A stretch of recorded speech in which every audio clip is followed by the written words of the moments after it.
안녕하세요. 안녕하세요. 오늘 발표 맡은 한국신용데이터 대표 김동호입니다.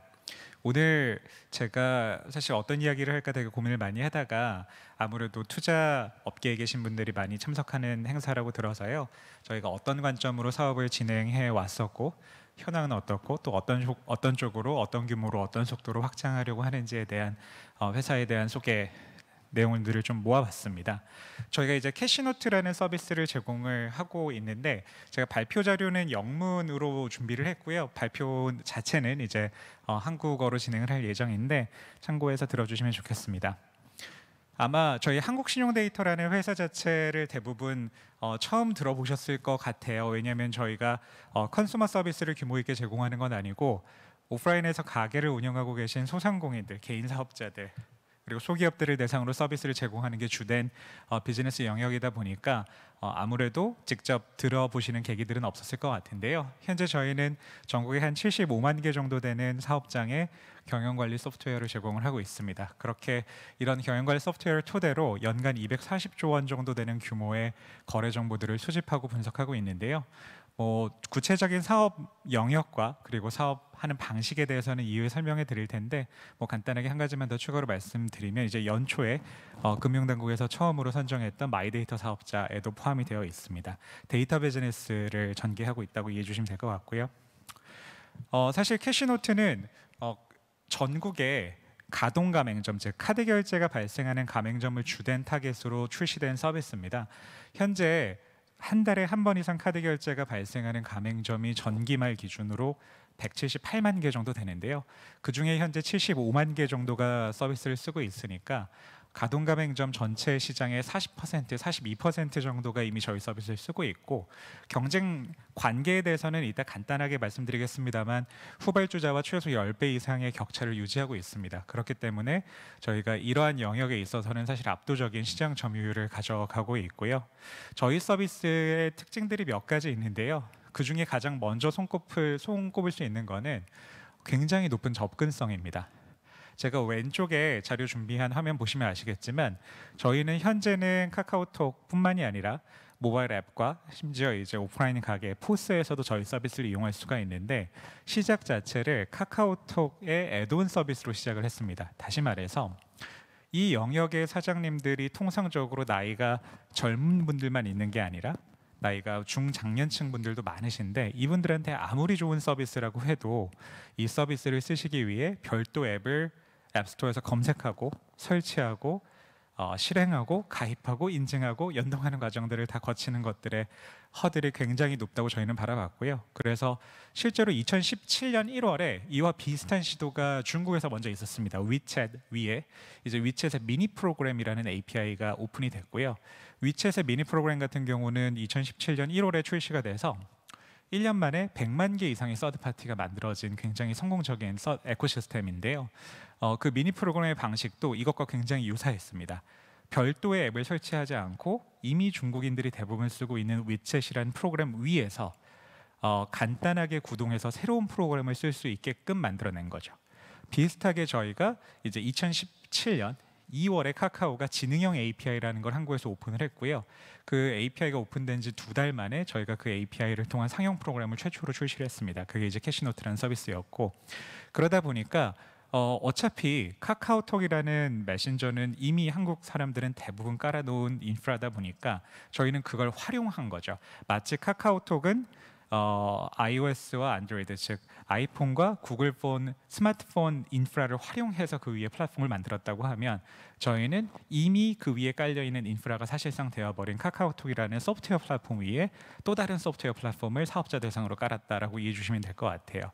그래서 저희가 제공하는 기능들이 지금 와서 돌아봤을 때는 그래 그럴 수 있지라고 고개가 그냥 끄덕여지는 특별할 게 없어 보이는 기능들일 수 있습니다. 예를 들어서 저희가 제공하는 기능들이 한국은 카드사가 8개나 있지 않습니까? 삼성카드도 있고 신한카드도 있고 현대카드도 있고 등등 해서 8개 카드사가 있는데 또 다른 특징 중에 하나는 카드사가 많다 뿐만이 아니라 리테일 가게들에서의 결제 비중을 봤을 때 카드 결제가 압도적으로 높습니다. 예를 들어 외식 사업자라고 하면 90%에서 95% 정도가 카드 결제로 이루어지고 있는데요. 그러면 각기 다른 8개의 카드사가 매일마다 정산을 따로따로 다른 로직으로 해서 입금을 해주는데 오늘 매출, 어제 매출이 얼마였는지 가게 사장님들은 잘 알지만 그래서 내가 오늘 8개의 카드사로부터 총 얼마를 정산받는지와 같은 현금 흐름에 대한 기초적인 이해를 높일 수 있는 정보는 찾기가 굉장히 힘들었습니다. 어떻게 보면 굉장히 기초적인 기능이었죠. 내가 어제 매출이 얼마나 났는지는 알지만 오늘 내일 모레 얼마나 정산받을지는 모르기 때문에 저희가 캐시플로우에서 인플로우를 정리해주는 기능을 첫 번째로 탑재를 했고요. 두 번째는 뭐 백종원 씨도 여러 어케이션에서 방송에 나오셨을 때나 책을 쓰셨을 때나 단골 관리의 중요성을 굉장히 강조해 주시는데 백종원 씨도 아마 한신포차의 단골이 몇 %인지는 모르실 거예요. 그런데 이제 저희가 어떤 아이디어에서 착안을 했냐면 카드 결제를 하다 보면 이 예컨대 뭐 4742-8090-0102-7283이라는 게 김동호의 카드인지는 모르지만 이 카드 번호로 이 가게에 지난 6개월 동안 똑같은 카드 번호로 결제를 했는지 안 했는지는 알 수가 있겠죠. 다시 말해서 개인 정보를 침해하지 않고 데이터를 활용해서 이 사람이 동일이었는지 아니었는지, 그리고 만약에 이 동일한 카드 번호로 빈넘버로 결제를 했었다고 한다면 지난 6개월 사이에 몇 번이나 결제를 했고 누적 어느 정도나 결제를 했는지에 대한 recurring revenue를 판단할 수 있는 그런 기준 데이터들을 저희가 분석하기 시작했습니다. 사실 제가 지금 말씀드리는 거를 생각해 보면 그래, 그럴 수 있네, 되게 당연하네 라고 생각하실 텐데요. 저희가 제공하는 이 모든 기능들이 하나하나가 다 콜럼버스의 달걀 같은 기능들이었습니다. 그 당시에는 어떠한 서비스 사업자도 사업자들한테 기초적인 현금 흐름에 대한 가시성이라든지 내 가게가 얼마나 단골들을 잘 관리해서 실제로 단골이 늘고 있는지 줄고 있는지를 숫자 기준으로 알 수 있는 회사는 서비스는 없었던 거죠. 게다가 이게 별도의 앱을 설치하지 않고도 손쉽게 쓸 수 있게끔 저희가 제공을 하다 보니 자연스럽게 굉장히 빠르게 확장이 되기 시작했습니다. 그래서 실제로 누적으로 봐도 절반 이상의 캐시노트를 쓰고 있는 가맹점주분들이 주위의 다른 가맹점주분들한테 추천하는 방식으로 사용자 인입이 이루어지고 있고요. 이 추천에 있어서 또 굉장히 빠르게 성장한 배경 중에 하나는 업종 구분이 필요 없다라는 데 있습니다. 예를 들어서 배달 중개 플랫폼이라고 하면 외식 사업자분이 내가 배달의 민족에 깃발을 꽂아서 20만 원 광고비를 써서 100만 원 매출이 났다라고 주위에 막 열심히 홍보를 해도 예컨대 뭐 미용실 사장님이라든지 아니면 그 네일샵 사장님이라든지 혹은 편의점 사장님 입장에서는 요새는 편의점은 배달도 하긴 합니다만 이 배달의 민족을 이용하기가 굉장히 어려웠던 거죠. 하지만 저희는 카드 결제가 발생하는 가맹점이라고 하면 업종과 무관하게 누구나 쓸 수 있었기 때문에 굉장히 바이럴 이펙트가 컸고요. 그 결과 저희가 첫 해에 3만 개 정도, 이듬해에 12만 개 정도가 늘었고 꾸준하게 현재 20-30만 개씩 늘어나고 있습니다. 그래서 75만 정도가 어떤 수치인지는 가동 가맹점 기준으로 제가 그 비교해서 말씀을 드렸는데요. 조금 더 부연을 해보면 잘 알려져 있는 배달 중개 플랫폼인 배달의 민족이 전체 가맹점이 지금 20만 개가 조금 안 되고요. 그리고 가장 커다란 한국에서 숙박 중개 플랫폼인 야놀자가 그 계약되어 있는 가맹점 수가 3만 개가 조금 안 됩니다. 그리고 전자상거래 쪽에 굉장히 큰 영향력을 미치고 있는 네이버의 스마트 스토어 개설 개수가 총 누적으로 50만 개가 좀 안 되죠. 그만큼 저희가 이런 민간 사업자 영역에서 사업자들에게는 업종과 무관하게 카드 결제만 발생한다고 하면 누구나 쓸 수 있고 손쉽게 쓸 수 있다는 걸 레버리지해서 굉장히 빠르게 사업자들을 모아왔고요. 이런 것들을 통해서 저희는 이른바 플랫폼을 이제 완성하는 단계에 이르렀다라고 생각을 합니다. 실제로 저희가 굉장히 많이 벤치마크하고 이야기 드리는 게 2011년에서 12년으로 넘어가는 카카오라는 얘기를 많이 해드려요. 실제로 2011년에 카카오톡 사용자가 연초에 1,000만 명이었습니다. 굉장히 많아 보이는데 그때는 이게 경쟁이 끝나지가 않았었어요. 이때만 해도 다음이 마이피플의 소녀시대를 광고 모델로 기용을 해서 열심히 TV 셰프를 할 때였고요. 동시에 네이버 같은 경우도 라인이 아직 한국에서 뭔가 좀 기회가 있지 않을까라고 태핑하던 시기였기 때문에 경쟁, 즉 이 컨슈머 영역의 플랫폼 구축이 완성되지 않은 시기였습니다. 그러다가 2012년 봄, 여름에 가면서 이제 카카오가 완벽하게 승기를 잡았죠. 그래, 스마트폰에서 모바일 메신저는 카카오톡이 이제 원탑이지라는 그런 인식을 명확하게 하고 난 다음에 처음으로 수익 모델이 작동하기 시작했고 그게 여러분이 아마 한 번쯤은 다 해보셨을 애니팡으로 대변되는 광고 수익 모델이었습니다. 실제로 2011년 얘기를 제가 조금만 더 해보면 2011년에 카카오 매출이 18억에 적자가 200억이었습니다. 그래서 한국 투자자분들이 아무도 투자를 안 했죠. 거기에 이제 팔을 걷어붙이고 투자한 사람이 그 당시에 매버릭 캐피탈의 에릭 킴, 지금은 굿 워터 캐피탈을 운영하고 계신데요. 그 한국계 교포 투자자분이 그 2010년, 11년, 12년에 한국에 굉장히 중요한 회사들이 많이 투자를 했는데요. 쿠팡에도 시리즈 A 참여를 하고 카카오도 시리즈 B부터 이제 참여를 했었죠. 그래서 결국 플랫폼의 힘 그리고 플랫폼이 완성되는 과정에 있어서 이게 어느 정도 단계까지 좀 가시화되어 있는 단계인지가 굉장히 기업 가치의 중요한 설명할 수 있는 요소로서 작동을 해왔고 저희는 그 근처에 있다고 생각을 합니다. 아까 말씀드렸던 것처럼 단순하게 가동가맹점의 40% 그리고 아마 연내 과반 이상을 점유하게 되는 것뿐만이 아니라 상대적인 관점에서 봤을 때 어떠한 후발주자들, 저희가 뭐 지금 하나하나 후발주자들을 설명드릴 수는 없지만 굉장히 큰 기업들도 이 시장에 뛰어들고 있지만 어떤 사업자들도 저희와 10배 이상의 격차를 줄여놓은 사업자는 없습니다. 그렇기 때문에 저희는 이런 부분에서 굉장히 컨피던트하게 사업을 전개하고 있고요. 뒤에서 다시 한번 설명해 드리겠지만 저희가 카카오톡으로 출발을 했다고 해서 굉장히 가벼운 사업자와의 그 본딩이 굉장히 가벼운 상태가 아닙니다. 실제로는 모바일 앱도 있고 포스에서도 캐시노트 서비스가 제공되고 있기 때문에 단순하게 모바일 서비스가 아니라 사장님이 가게를 운영하는 과정에 있어서 창업을 하는 그 첫 순간부터 불가피하게 폐업을 하게 되는 마지막 순간까지 발생하는 거의 모든 문제를 캐시노트에서 해결하는 그런 슈퍼 앱, 사업자를 위한 슈퍼 앱으로 저희가 이제 확장해 나가고 있다는 걸 말씀드리고요. 실제로 저희가 단순하게 많은 사장님들이 저희 서비스를 씁니다만 얘기를 하는 게 중요한 게 아니라 이 사람들의 인게이지먼트가 어떻게 높아지고 있느냐가 굉장히 중요하다고 생각하는데요. 플랫폼에 있어서는 결국 플랫폼이 얼마나 영향력이 있을 수 있는가는 얼마나 큰 커버리지를 갖고 있느냐라는 축, 그리고 이 개별 유저들이 얼마나 깊이 있게 이 서비스에 락인되어 있느냐라고 두 가지 축으로 해석할 수 있다고 생각하는데요. 굉장히 거칠게 압축하자면 거기서 굉장히 저희가 중요하게 보는 지표가 한 사업자당 저희한테 얼마나 다양한 디멘전의 데이터 액세스들을 옵트인하고 있냐라는 겁니다. 예컨대 이 그래프를 보시면 아시겠지만 초창기에는 비즈니스 그로스, 즉 유저 그로스가 제가 설명해드릴 이 그래프보다는 조금 상향됐었죠. 그러다가 지난 2020년을 기점으로 굉장히 가파르게 뭔가 저 실성 그래프가 올라가기 시작했는데 이게 뭐냐면 실제로 사장님들이 처음에는 캐시노트를 카드 매출 관리 정도의 목적으로 라이트하게 쓰셨다는 뜻이에요. 2017년에 저희가 서비스 런치해서 18년에 한 10만, 20만 정도까지 확장하는 과정에서는 캐시노트는 내가 가게를 운영하는 거에 있어서 굉장히 일부분의 정보만을 연동해서 쓰는 그런 서비스, 버티컬 서비스라고 인식했다고 한다면 작년을 기점으로 굉장히 다양한 디멘전의 데이터들, 매출뿐만이 아니라 내가 얼마나 사는지에 대한 세금 계산서나 현금 영수증 데이터, 계좌거래 내역 데이터를 포함해 굉장히 다 멀티 디멘전의 데이터들을 연동하기 시작했다라는 건데요. 저희가 이런 것들이 굉장히 가파르게 개선되는 그 과정에는 어떻게 보면 저희한테 매크로하게 봤을 때는 안 좋은 영향을 미쳤을 수 있지 않을까라고 예상하신 코로나가 오히려 저희한테는 되게 큰 계기였습니다. 실제로 코로나 상황에서 작년에 많은 사장님들이 버텨내는 것들이 굉장히 중요한 상황이었다는 건 잘 알고 계실 텐데요. 이 버텨내는 과정에 있어서 아무래도 정책적인 지원들이 굉장히 중요한 시점이었습니다. 그래서 실제로 작년 이맘때, 작년 봄, 여름을 생각해 보면 수많은 정부기관과 지자체, 공공기관들이 사업자, 소상공인을 지원하는 정책들을 굉장히 많이 내놨죠.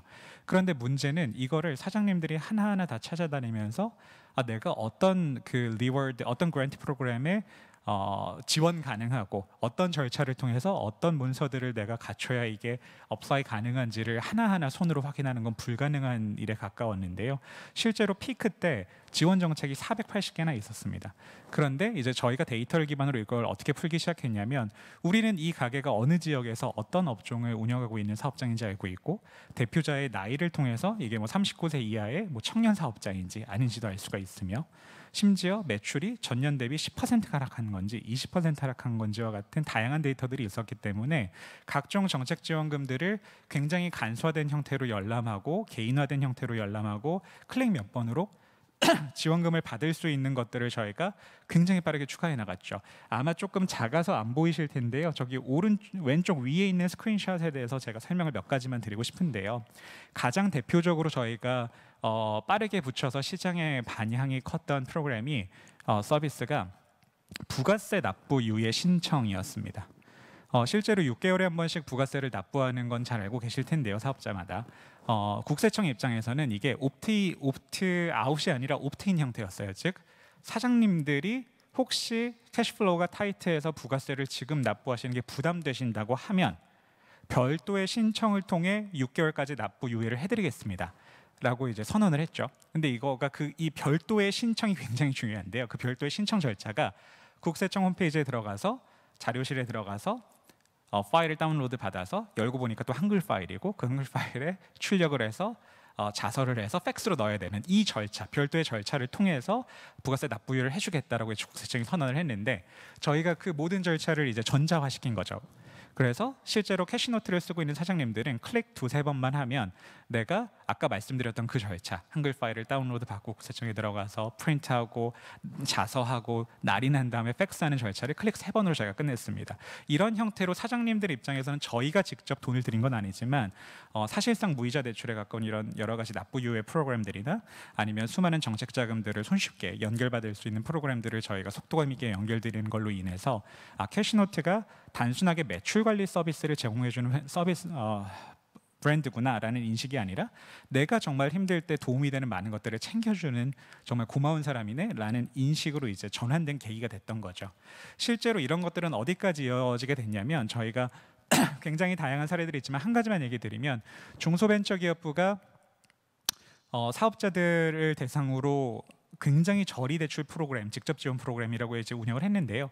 3차 추경분부터는 중기부 홈페이지와 캐시노트 두 가지 채널로 이 자금 신청을 받기 시작을 했고, 민간 서비스 채널 중에는 캐시노트가 유일하게 중기부와 이제 협력을 해서 이 정식 서비스 사업자로 이제 자리를 잡게 됐고요. 실제로 뚜껑을 열어보니 중기부의 공식 홈페이지보다도 캐시노트 채널을 통해서 더 많은 사업자들이 지원을 했던 것이 밝혀지게 됐습니다. 그만큼 저희는 단순하게 프라이빗 섹터에서 사장님들한테 서비스를 제공하는 프라이빗 컴퍼니이기도 하지만, 프라이빗 섹터에 있는 동시에 이 퍼블릭 섹터에 있는 다양한 주요한 의사결정권자들, 그리고 주요한 스테이크홀더들, 그게 BH를 포함한 중앙정부기관일 수도 있고요, 중기부 같은 그 부처일 수도 있고, 서울시나 경기도 같은 지자체일 수도 있는데요. 이런 퍼블릭 섹터에 이르는 영역에 있어서까지 캐시노트가 되게 중요한 채널로서 이제 인식되고 작동하기 시작됐다라는 게 캐시노트가 어느 정도 플랫폼 경쟁력에 있어서 굉장히 앞서가 있고 플랫폼을 거의 완성하고 있다라는 선언의 밑바탕이 됩니다. 이외에도 굉장히 다양한 형태로 저희 서비스들 제공하는 데이터들이 활용이 됐고요. 또 하나 굉장히 투자 관점에서 중요한 얘기를 드리면,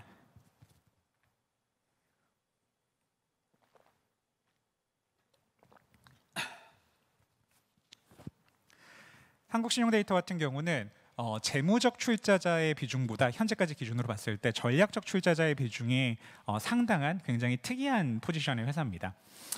실제로 물론 이제 최근 들어 저희가 굉장히 높은 기업 가치를 평가받으면서 테마삭 계열의 펀드를 포함한 다양한 엔티티들한테 투자를 유치하긴 했는데요. 지분율 기준으로 봤을 때는 굉장히 다수의 전략적인 투자자들의 자기 자본 투자가 많았고요. 예컨대 여기 적혀 있는 것처럼 카카오라든지 아니면 국민은행이라든지 신한카드, 그리고 삼성화재, 이런 금융계열사들이나 아니면 통신사, ICT 회사들도 많이 들어왔고, GS 같은 경우는 GS 홀딩스가 계열사가 아닌 회사에 투자한 첫 번째 케이스가 한국신용데이터입니다.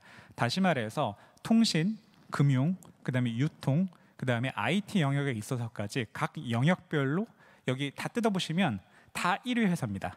카카오가 모바일 영역에서 1위인 건 잘 알고 계실 거고, 카드도 마찬가지고요.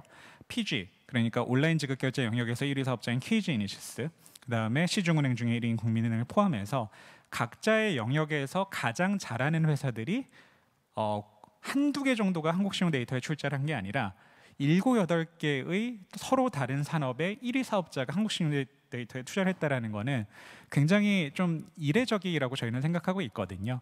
그리고 이 구조에 대한 이해가 굉장히 투자 관점에서 중요하다고 생각하는데요. 이러한 각 영역별 1위 회사들은 대부분 컨슈머 비즈니스가 탑 프라이어티입니다. 당연하겠죠. 카카오 입장에서도 컨슈머 서비스가 제일 중요하죠. 하지만 그렇다고 해서 머천트 대상의 스몰 비즈니스 대상의 사업 영역이 없냐라고 하면 그렇지가 않습니다. 그런데 이게 결국은 대부분 공통된 니즈였다는 건데요.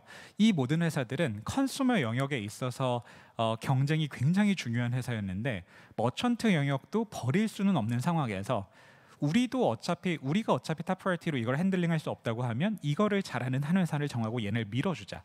그리고 얘네가 굉장히 시장에서 잘 자리 잡는다고 했을 때 우리가 우선적으로 각 업권별로 잘하고 있는 우리가 우선적으로 다양한 상품들을 먼저 이 시장에 출시하고 시장을 확대하면 되지 않을까라는 생각을 하셨던 거고요.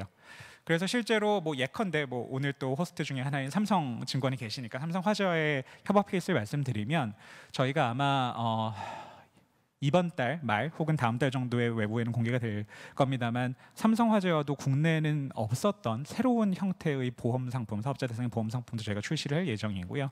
그걸 포함해서 굉장히 각기 다른 저희 버티컬 영역의 그 1위 사업자들과 한국신용데이터가 후발주자에 대한 구조적 진입 장벽을 만들고 있다는 게 굉장히 중요한 지점인 것 같아요. 실제로 저희가 카카오와의 투자 관계는 상호 독점 관계이기도 하고요. 국내에서 이런 식으로 저희는 단순하게 많은 사장님들을 확보했다. 그리고 이 사장님들이 캐시노트를 굉장히 신뢰하고 많은 데이터들을 연동해서 빈번하게 쓴다 뿐만이 아니라 이 사장님들이 다른 후발주자가 제공하는 거는 구조적으로 불가능한 상품들을 소싱하고 만들어내고 제공하고 있다라는 측면에서 사실은 플랫폼이 완성되고 있다라고 저희가 선언을 하는 거죠. 실제로 이 흐름들을 보면 사장님들은 처음부터 이 모든 데이터를 저희한테 연동해 주시지는 않으세요. 캐시노트를 쓰고 있는 사장님들은 대부분 카드 결제, 카드 매출 데이터들을 처음으로 연동을 해주시고요. 한번 이 카드 매출 데이터가 연동이 되면 저희가 매일마다 저희는 데일리 리포트라고 얘기를 하는데 가게가 어떻게 돌아가는지를 한눈에 이해하실 수 있는 그런 리포트를 제공해드리게 됩니다. 그러면 자연스럽게 사장님들 입장에서는 내가 굉장히 큰 페인 포인트를 획기적으로 해결해주는 느낌이 처음엔 아니었지만 굉장히 빈번하게 내 가게 운영에 있어서 캐시노트라는 친구가 도와주고 있구나라는 인식을 반복적으로 하게 되는 거죠. 그 반복은 데일리로 되고요.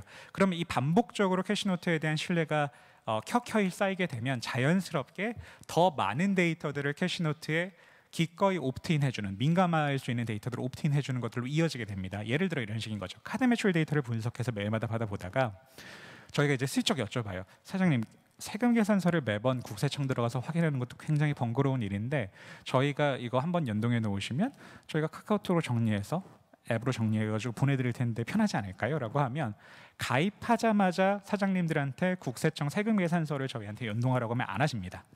그런데 당연하죠. 처음 봤는데 어떻게 믿고 하겠어요, 저희를. 그런데 데일리 리포트를 예를 들어 뭐 한 달, 두 달을 받으시는 사장님들의 컨버전은 훨씬 높아지는 거죠. 그럼 세금 계산서까지 연동한 사장님들 입장에서는 이 똑같은 로직이 작동을 해서 사장님 그런데 계좌들도 뭐 우리은행도 쓰시고 뭐 신한은행도 쓰시고 농협은행도 쓰시는데 계좌 이거 개별적으로 매번 확인하고 하는 것도 불편하지 않으세요? 그리고 뭐 카카오페이라든지 네이버 파이낸셜에서 통합 조회하는 것들도 있지만 그거 뭐 왔다 갔다 하시는 것도 번거로우실 텐데 그냥 가게에 대한 것들은 다 저희한테 연동하시는 게 편하지 않을까요? 라고 제안을 드려요. 그러면 그래 여기가 낫겠다라고 하고 또 하나를 추가하시는 거죠. 이런 식으로 굉장히 다양한 디멘전의 이 사장님의 고유의 영업 비밀 정보들이 하나하나 저희한테 이제 액세스를 옵트인하는 형태로 저희가 이 밑단의 데이터들이 쌓이게 되고요. 이것들을 토대로 캐시노트는 기본적으로 정보성 서비스들을 굉장히 많이 제공하는 것으로 시작을 했습니다. 여기 잘 나와 있는 것처럼 카드 매출을 분석해 준다라든지 아니면 이 고객에 대해서 단골이 얼마나 있는지 혹은 이게 늘고 있는지 줄고 있는지 이런 것들을 분석해 드린다라든지 아니면 세금 관련된 상황들을 분석해 주거나 세금 신고 자시를 도와준다든지 굉장히 다양한 데이터들을 저희가 데이터를 분석한 정보 서비스를 제공하고 있는데요. 이게 조금 더 확장이 되면 단순한 정보성 서비스가 아니라 사업을 하는 거에 있어서 빈번하게 발생하는 다양한 경영관리 활동으로 확장을 하게 됩니다. 단순하게 매출이 어떻게 변하고 있다를 아는 것뿐만이 아니라 매출을 늘리기 위해서 마케팅을 하고 CRM을 하고 이런 것들까지 이제 저희로 연결이 되는 거고요. 조금 더 나아가서는 내가 가게를 운영하다 보니까 운영비 명목으로 혹은 확장의 명목으로 좀 더 파이낸싱이 필요한데 어느 상품, 금융 상품을 이용해야 나한테 가장 유리하게 자금을 조달할 수 있을까라는 고민으로 이어지게 되고요. 이런 것들도 저희가 굉장히 다양한 금융회사들과 협력을 해서 이제 풀어나가고 있고 조금 더 나아가서는 심지어 구매하는 것까지 저희랑 상담을 하시게 되는 거죠. 왜냐하면 일반적인 외식 사업자를 한번 상상해 보시면 매출의 3분의 1 정도가 식자재 구매 대금인데요. 그러면 1년에 못해도 6, 7천만 원이 됩니다. 아주 평균적인 외식 사업자라고 했을 때요. 그러면 매달 500만 원씩 결제를 하고 있는 이 사장님들 입장에서는 내가 과연 이 비슷한 등급, 비슷한 품질의 식자재나 소모성 자재를 가장 경쟁력 있는 가격으로 소싱하고 있는 것인지에 대해 판단하기가 굉장히 어려우시거든요. 근데 이제 저희는 이런 것들이 뒤에서 다시 한번 설명드리겠지만 데이터를 기반으로 굉장히 많이 혁신할 수 있는 여지를 찾게 됐습니다. 왜냐하면 저희는 이 사장님이 세금 계산서를 저희한테 옵트인해서 저희가 분석을 해준다고 하면 이걸 저희가 외부에 제공하는 건 아니지만 이 사장님을 위해 분석을 할 수는 있거든요. 예컨대 저희가 세금 계산서에 보니까 이래요. 이 사장님은 동원홈푸드로부터 항정살을 키로당 6,700원에 140kg를 지난달에 매입을 하셨던 거죠. 왜냐하면 세금 계산서 보면은 품목 정보가 적혀 있거든요. 그러면 이 도드람 1등급 항정살이 6,800원에 공급이 됐는데 이것보다 더 나은 소싱할 수 있는 채널은 없나? 만약에 있다고 하면 저희는 사장님한테 넛지를 드리는 겁니다. 사장님 이렇게 한 달에 140kg씩 쓰시면 저희가 제안하는 여기랑 거래하시면 한 5만 원, 10만 원 아끼실 수 있을 것 같은데 어떠세요? 라고 물어보는 거죠.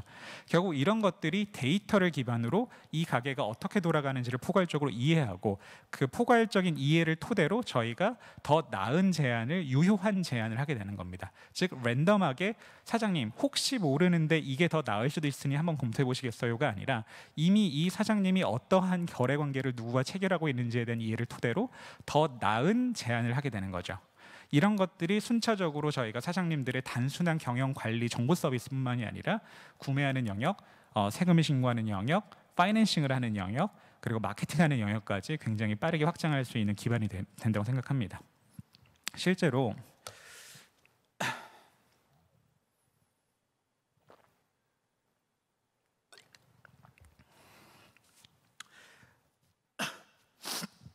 저희가 해야 될 게 너무 많다 보니까 이 모든 것들을 다 독자적으로 내부에서 개발해서 진행하고 있지는 못하고요. 내부에서도 아까 맨 처음 장에 간단히 설명드렸습니다만 저희가 서비스를 4년 전에 출시했을 때는 5명 정도였는데요. 팀이 지금은 한 120명 정도 됩니다. 그런데 이 인원으로도 굉장히 부족하다고 생각을 해서 어떻게 빠르게 더 확장을 할 수 있을까를 고민하다 보니까 그럼 전략적 파트너십을 통해서 우리가 신규 서비스를 만들거나 아니면 인수를 통해서 버티컬 서비스들을 하나하나 붙이는 게 좋겠다라고 생각을 하게 된 거죠. 이게 제가 아까 말씀드렸던 2011년, 12년의 카카오의 전략과 굉장히 또 유사한 점이 있는데요. 그 당시에 카카오의 굉장히 큰 고민 중에 하나는 전 국민이 쓰는 모바일 메신저는 만들어놨는데 여기에 다양한 펑션들을 어떻게 붙일 것인가가 되게 큰 고민이었거든요. 그것도 단순하게 붙이는 게 아니라 속도감 있게 붙이는 거에 있어서 뭐가 좋을까?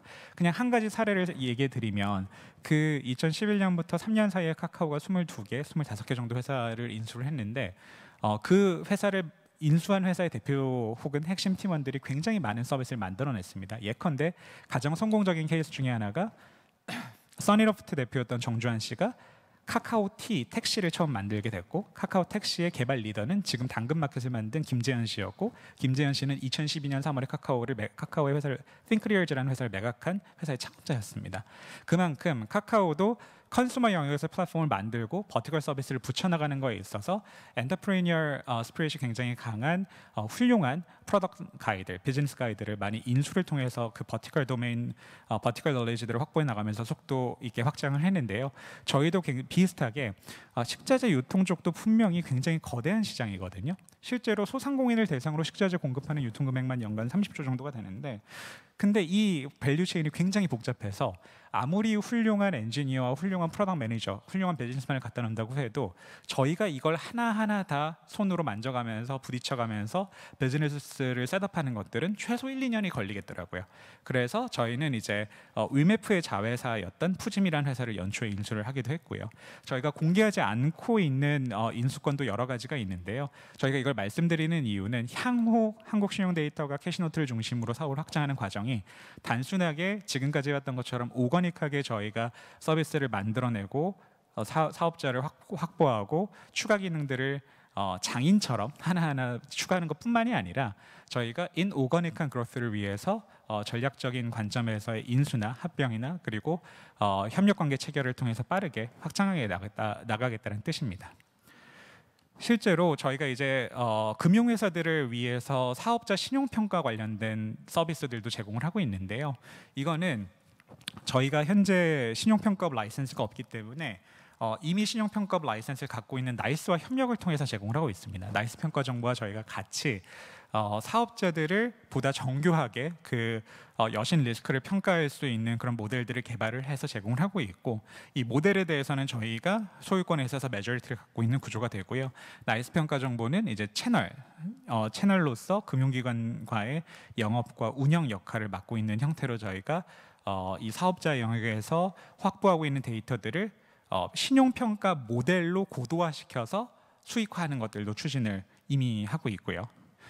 이 부분이 아까 전에 잠깐 얘기 드렸던 B2B 식자재 거래 영역인데요. 이미 저희가 이 개별 사업자들이 누구와 어떤 품목을 어느 정도 규모로 어떻게 거래하고 있는지는 이미 데이터가 있었는데, 이 위에서 마켓플레이스가 작동하게 하는 것들을 저희가 직접 만들기는 어렵기 때문에 아까 말씀드렸던 회사를 인수했다라고 이해해 주시면 될 것 같습니다.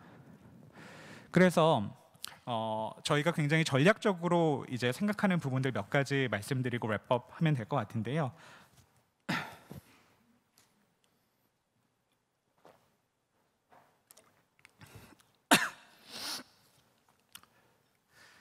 저희가 지금까지 크게 두 가지 얘기를 드렸던 것 같아요. 이제 캐시노트가 어떻게 해서 사업자 영역에서 굉장히 빠르게 커버리지를 확대하고 사실상의 플랫폼으로 자리 잡았으며, 그리고 그 플랫폼의 공고함을 유지하기 위해서 어떻게 구조적인 진입장벽들을 쌓고 있는지, 그리고 그 진입장벽은 저희가 독자적으로 쌓는 영역뿐만이 아니라 버티컬 영역에서의 1위 사업자들과의 자본 제휴를 통해서 어떻게 강화했는지에 대한 설명을 첫 번째로 드렸던 것 같고, 두 번째는 조금 더 구체적인 레벨로 내려가서 캐시노트가 데이터를 기반으로 어떻게 사업을, 서비스를 확장하고 있는지를 얘기 드렸던 것 같아요.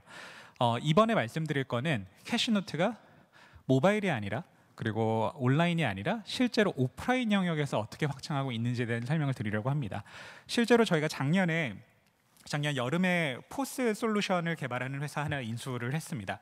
그리고 지금 작년 말부터 저희가 포스를 깔기 시작해서 포스도 캐시노트 포스 서비스를 쓰고 있는 지금 가맹점이 2만 개 정도인데요.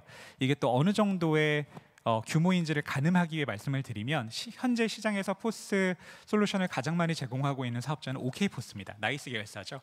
OK포스가 현재 12만 개 정도 가맹점에 포스 서비스를 제공하고 있는데, 저희가 한 6개월여 만에 한 2만 개 정도를 따라잡았고, 아마도 지금 추세가 이어진다고 하면 1, 2년 내로 포스 영역에 있어서도 저희가 가장 많은 가맹점에게 서비스를 제공하는 사업자가 될 텐데요. 이 뜻은 원래 캐시노트는 이렇게 시작했습니다. 아까 말씀드렸던 것처럼 카드 매출 정도를 연동해서 내 가게가 어떻게 돈을 벌고 있는지, 단골이 늘고 있는지 줄고 있는지 정도를 확인하는 굉장히 라이트한 버티컬 서비스였다가, 정보성 서비스 영역에서 얼마나 버는지 뿐만이 아니라 얼마나 쓰는지도 연동을 하고, 매출뿐만이 아니라 구매나 아니면 마케팅까지 확장하는, 즉 포괄적인 경영관리 솔루션으로 발돋움한 게 두 번째였다고 하면, 세 번째는 오프라인 영역의 소비자와의 연결 접점에 있어서도 저희가 다양한 시도를 할 수 있는 브릿지를 만들고 있다는 건데요. 결국 저희가 사장님들이 직접 쓰는 모바일 서비스 프로바이더에서 사장님이 운영하고 계신 가게의 오퍼레이션에도 깊숙이 개입할 수 있는 포스에 대한 점유율을 늘려나가고 있다는 게 굉장히 중요한 전략적인 사업 방향성이라고 생각을 합니다. 그래서 여기 써놓은 것처럼 카카오톡 모바일 앱, 그 다음으로 저희가 이제 포스 서비스를 추가를 했고요. 이 포스 서비스를 추가하는 과정에 있어서도 굉장히 흥미로운 저희의 접근이 있어서 그걸 설명을 드리면, 아마 아시는 분들은 이해도가 굉장히 높으셔서 추가 설명이 필요 없으시겠지만, 간략하게 포스 한국 시장을 설명드리면, 여러분이 그냥 가게에 봐서 카드 결제를 하는 그 포스들은 대부분 범용 소프트웨어인 범용 응용 프로그램을 구동할 수 있는 윈도우즈 운영 체제로 구동이 됩니다. 쉽게 말해서 모양새는 내가 쓰고 있는 노트북 혹은 데스크탑과 다르지만 폼 팩터만 다르다 뿐이지 사실 소프트웨어 레이어를 보면은 PC라는 거죠. 그렇기 때문에 저희가 이런 얘기를 해드렸어요. 어차피 한국 사람들이 다 카카오톡을 쓰는데 우리가 처음부터 앱을 다 쓰게 만드는 게 효과적일까? 아니면 카카오톡 위에서 하나의 또 다른 레이어를 만드는 게, 그리고 그 레이어를 플랫폼화하는 게 더 좋은 접근일까에 있어서 저희는 후자를 선택했던 거고, 포스도 마찬가지입니다. 아니 한국에 깔려 있는 90%의 포스는 다 윈도우즈 운영 체제인데 우리가 이 윈도우 PC를 한 대 한 대 다 깔 필요가 있을까? 이미 깔려서 윈도우즈 응용 프로그램이 구동되고 있는 이 포스 위에 우리가 제공하는 응용 프로그램을 덮어씌우면 되는 거 아니야? 라는 형태로 저희가 접근을 하고 있습니다. 그렇기 때문에 저희는 오프라인 영업 하나도 없이 빠르게 오프라인 현장에 굉장히 중요한 운영 체제인 포스 레이어를 점유해 나가고 있는 거죠. 이런 형태로 저희가 사장님들에게 모바일 서비스뿐만이 아니라 오프라인에 있어서 굉장히 중요한 브릿지 역할을 하는 포스까지로 이제 확장을 하고 있고요. 이 포스로 확장을 하게 되면 자연스럽게 소비자와의 연결 접점들 쪽으로 논의가 이어지게 됩니다.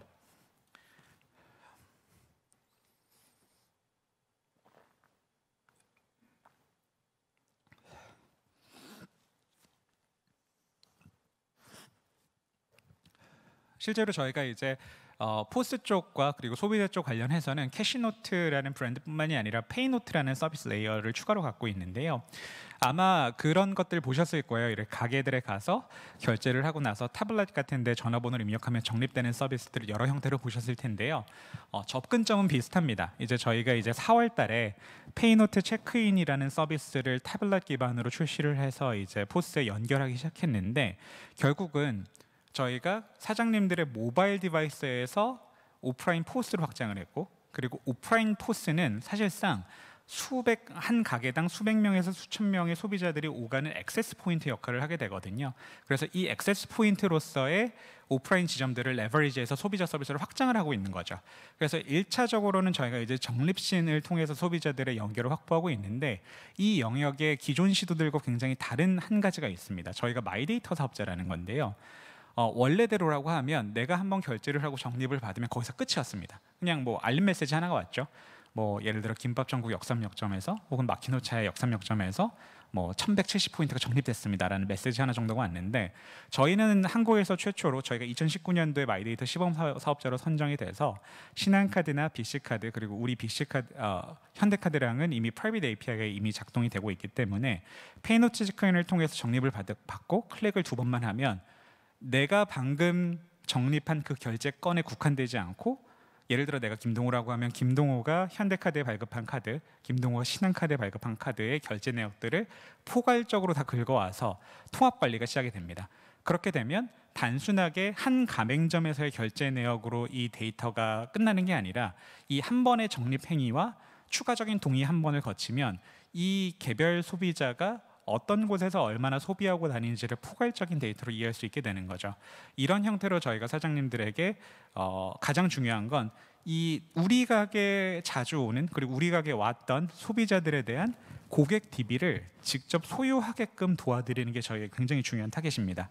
저희가 소유하게끔 도와드린다는 표현을 썼는데 이 부분을 조금만 부연을 하자면 배달 중개 플랫폼이라든지 숙박 중개 플랫폼들 이런 플랫폼들은 고객의 DB를 사장님들한테 제공하지는 않습니다. 예컨대 배달 주문이 들어오면 어떻게 되냐면 전화번호가 적히는 게 아니라 다 안심번호로 기재가 되고 주소 같은 경우도 이제 그 배달 대행 회사들한테 제공이 되죠.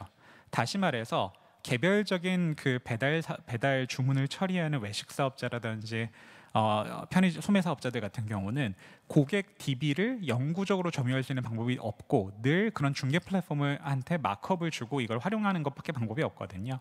근데 저희는 이 페이노트 체크인을 통해서 우리 가게에 왔던 사람들이 어떤 사람들이었는지 식별값을 중심으로 물론 다 동의를 받습니다만 식별값을 중심으로 다 저장을 하고 관리를 하고 이 소비자들 한 명 한 명의 소비 패턴을 이해할 수 있는 것들을 개별 사장님들한테 돌려드리는 것들을 목표로 하고 있고요. 이 영역은 아무래도 뭐 지금까지 말씀드렸던 사업자 영역에서의 많은 사업에 비해서는 훨씬 더 실험적인 수준이긴 하지만 저희는 이제 그 사장님들에 대한 폭넓게 사장님들에 대해서 신뢰관계를 구축하고 있기 때문에 이 신뢰를 소비자로 전이할 수 있는 굉장히 좋은 기회가 있다고 바라보고 있습니다.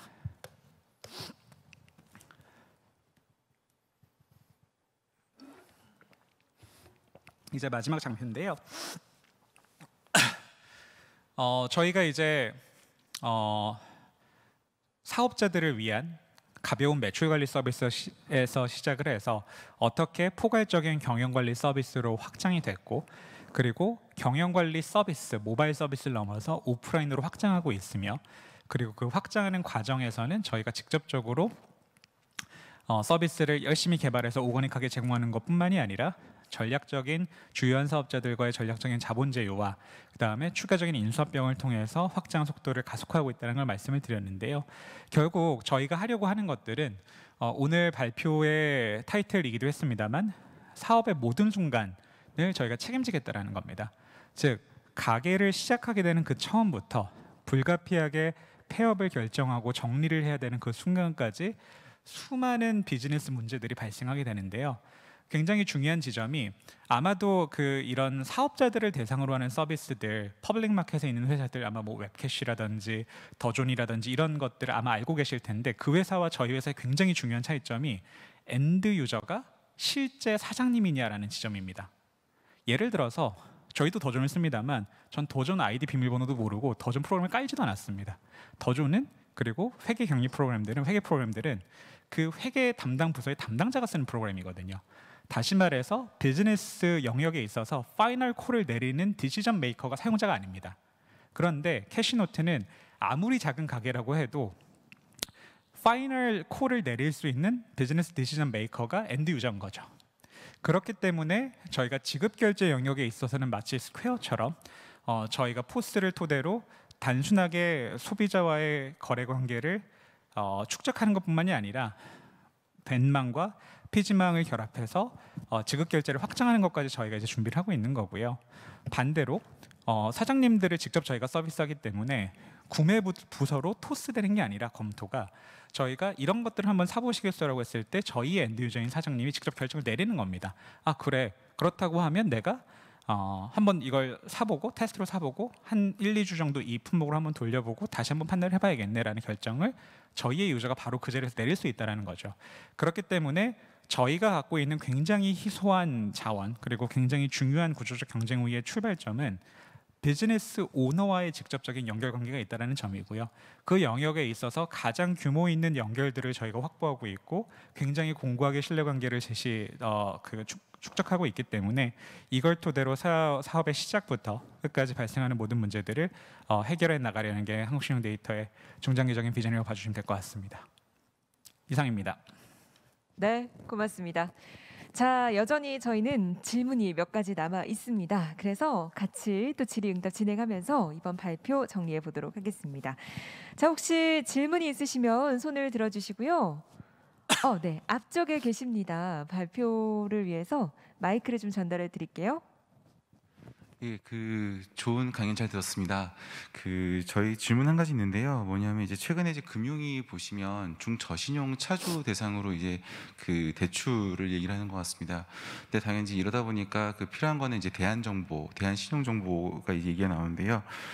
귀사의 이제 캐시노트 크레딧 브릿지에 대한 수요도 그러면 당연히 좀 높아지지 않을까라고 생각을 하고요. 혹시 이제 이런 이제 신규 부분에 대해서 혹시 이제 회사 측에서 혹시 준비하고 있는 뭐 이런 부분들이 있을지 좀 말씀 부탁드리겠습니다. 네, 말씀드렸던 것처럼 저희가 축적된 사업자 데이터들을 사업자에 대한 보다 정교한 신용평가에 활용하게끔 만들어낸 프로그램이 크레딧 브릿지라는 상품이었고 그게 복수의 금융사들이 이미 도입을 해서 활용을 하고 계신데요. 한편으로는 이 금융당국 입장에서는 소상공인과 사회 초년생으로 대변되는 틴파일러들 중저 신용자들을 대상으로 한 금융 서비스 확장이 굉장히 중요한 우선순위라고 바라보고 있습니다. 그래서 실제로 저희가 그런 부분에 공감을 하고 또 저희가 잘할 수 있는 지점들에 대한 또 공감을 당부해서 해주셔서 개인 사업자 신용평가업 진출도 준비를 하고 있고요. 실제로 2020년 1월에 신용정보법이 개정되면서 새로운 금융업 라이센스가 3가지가 나왔습니다. 첫 번째가 올해 초에 인가가 첫 번째로 나왔던 마이데이터. 다시 말해 본인 신용정보조회업이 개정된 신용정보법을 기준으로 하는 새롭게 나온 금융업 카테고리였고요. 두 번째 카테고리가 바로 개인 사업자 신용평가업입니다. 그리고 세 번째가 비금융 정보를 활용한 신용평가업인데요. 저희가 아직 세 번째까지는 고려를 하지 않고 있고 워낙 좀 방대하게 개인 사업자 영역의 데이터들을 축적하고 연결이 있다 보니까 이 데이터를 토대로 해서 사장님들이 보다 정당하게 종합적인 정보를 토대로 평가받을 수 있는 그런 여건을 만들어내는 일들에 관심이 많고 그런 인허가 준비들은 진행되고 있고 아마 이르면 하반기 중에 성과가 날 것 같습니다. 네, 고맙습니다. 자, 계속해서 다른 질문 있으시면 알려주시고요. 저희가 마이크 전달해 드리겠습니다.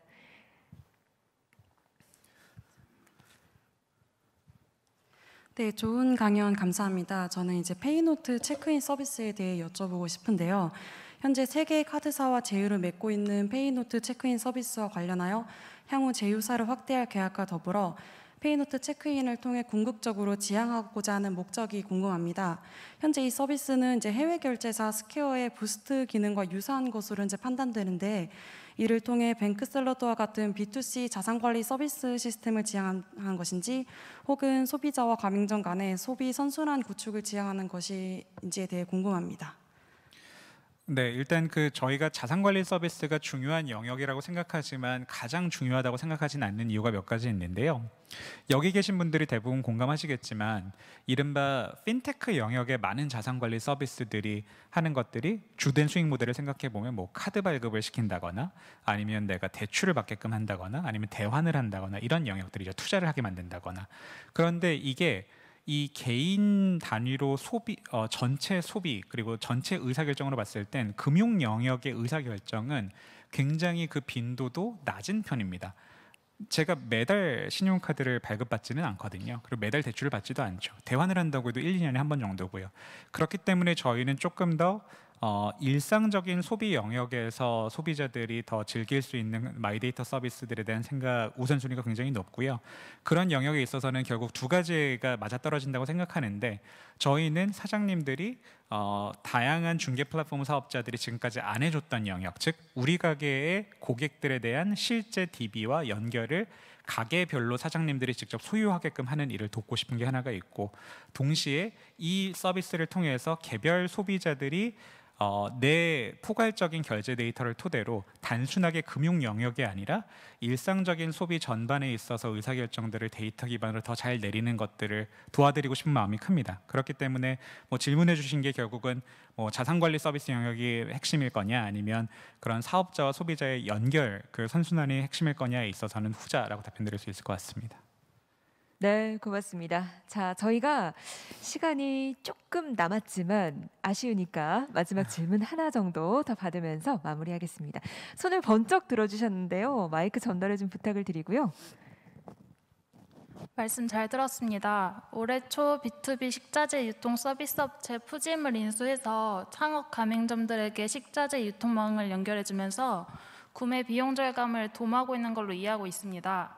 향후 이처럼 가맹점들의 비용 절감 측면에서 추가적인 M&A 기회를 기대할 수 있을지 질문드립니다. 네, 사실은 그거에 대한 답변은 두 가지로 나눠드릴 수 있을 것 같은데, 아까 말씀드렸던 것처럼 저희가 향후 1, 2년 동안 성장하는 거에 굉장히 중요한 전략이 인수합병이라고 생각을 하고요. 그 말은 사업자의 비용 절감뿐만이 아니라 굉장히 다양한 영역에서 다양한 규모, 수십억 규모에서 천억 단위 규모까지 저희가 인수들을 다 열어놓고 실제로 현재도 검토를 하고 있고요. 사업자의 비용을 절감해주는 측면에 있어서는 크게 두 가지 비용이 있는 것 같습니다. 하나는 방금 말씀하셨던 구매 비용이 될 거고요. 그리고 또 다른 영역은 파이낸싱 비용이 있습니다. 사실 이게 생각보다 굉장히 중요한 지점이라고 생각하는데요. 구매 비용도 되게 중요한 비용이지만 파이낸싱 비용은 한 번 의사결정을 잘못 내리게 되면 상당히 오랜 기간 동안 더 높은 자금 조달 비용을 감수해야만 하거든요. 그런 측면에서는 저희가 아까 말씀드렸던 개인 사업자 신용평가업 진출을 통해서 사장님들이 종전보다 훨씬 더 좋은 조건으로 더 많은 한도와 더 낮은 금리를 보장받을 수 있도록 데이터들을 활용하려는 계획들도 같이 준비되고 있습니다.